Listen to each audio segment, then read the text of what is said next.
Hi, my name is Kingsley. I'm co-founder of CreditChek. We decided to build CreditChek out of our own personal experiences. 5 years ago, I founded a lending company, and one of the challenges that I experienced was for every 10 loans we gave out, 3 to 5 of those loans came back as bad loans, and we wanted to solve that problem. We realized that there were a lot more businesses experiencing this issue, and then that was really the goal. Between then and now, we've evolved to become a cross-border credit assessment infrastructure. This was also born out of our own personal needs. Having emigrated to the UK, we figured out that we couldn't get access to basic financial services, and we realized that millions of Africans go through this problem, with over 70% of them unable to get access to financial services, and we wanted to solve that problem.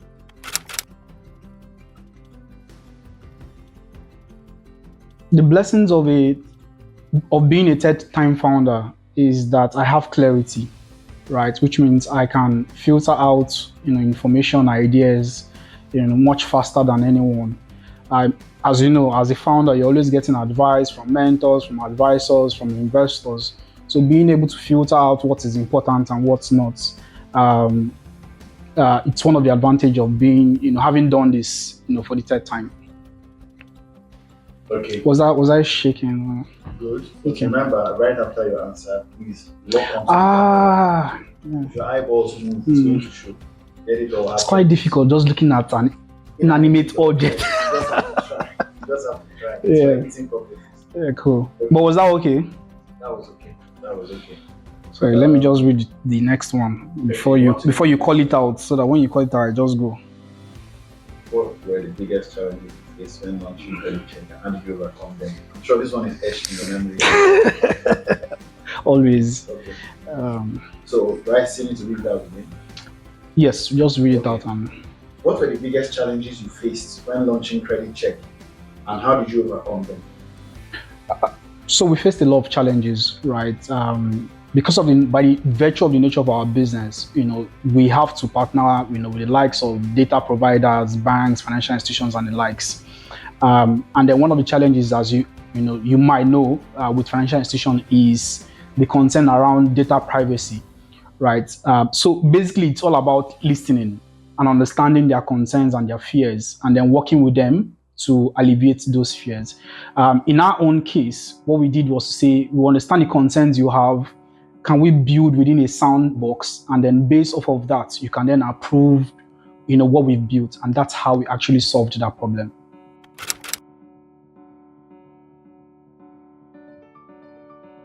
Financial inclusion is something that we're very passionate about, at CreditChek. With over 300 million Africans still, underserved globally.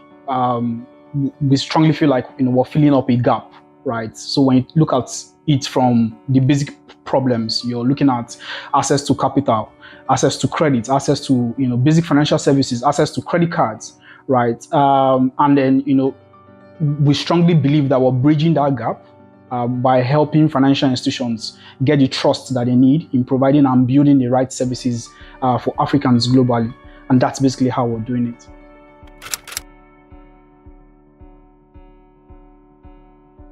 Absolutely. Abeg and Ajokad my experiences at Abeg and Ajokad have greatly contributed to, what I do today, which is improving access to financial services for Africans. Abeg at the time focused on payments for the informal market, while Ajokad was an agency banking platform for the informal markets. And then leading go-to-market strategy for those companies has also helped me understanding, the people that we're serving, and how best to approach problem solving for that particular market.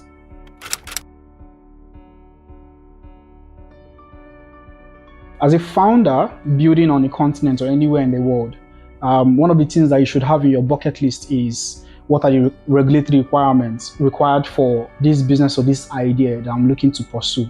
In our own case, at CreditChek, we quickly understood that we needed to operate within the gray area of the open banking system. And this is because it's within or still in nascent environments where the Nigerian government are still trying to figure out how best to license businesses like us. And then really that's the approach that we took.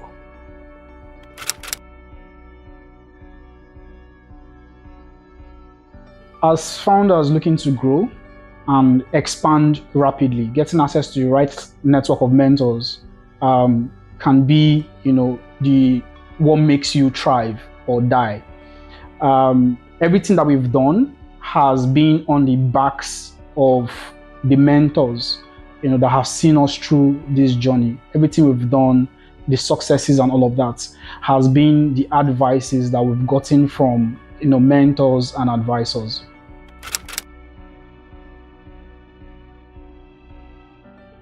My advice to being founders would be to filter like your life depends on it.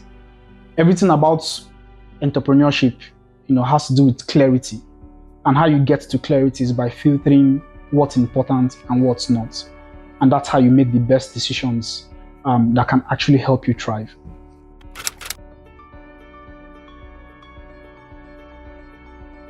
Collaboration. When it comes to cultural differences, my advice to being founders will be to collaborate. In our own case, we've had to collaborate, with different stakeholders. In Nigeria, we had to collaborate with regulatory authorities. We had to collaborate with data providers. We had to collaborate with, banks. In Kenya, where the culture is slightly different, what we had to do was bring in locals within that country and then leverage their expertise to grow our business in that country. So everything, falls or boils down to collaboration.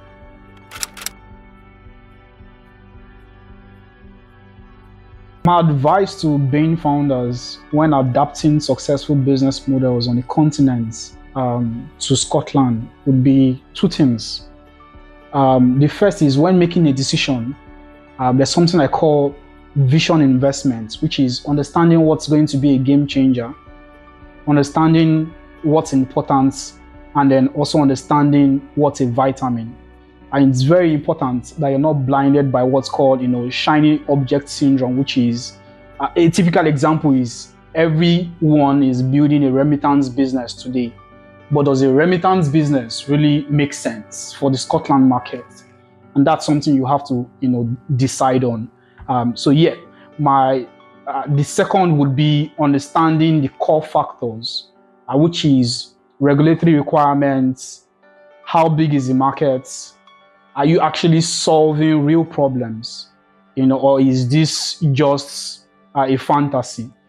That would be my advice to being founders when adapting successful businesses that has worked on the continent in Scotland.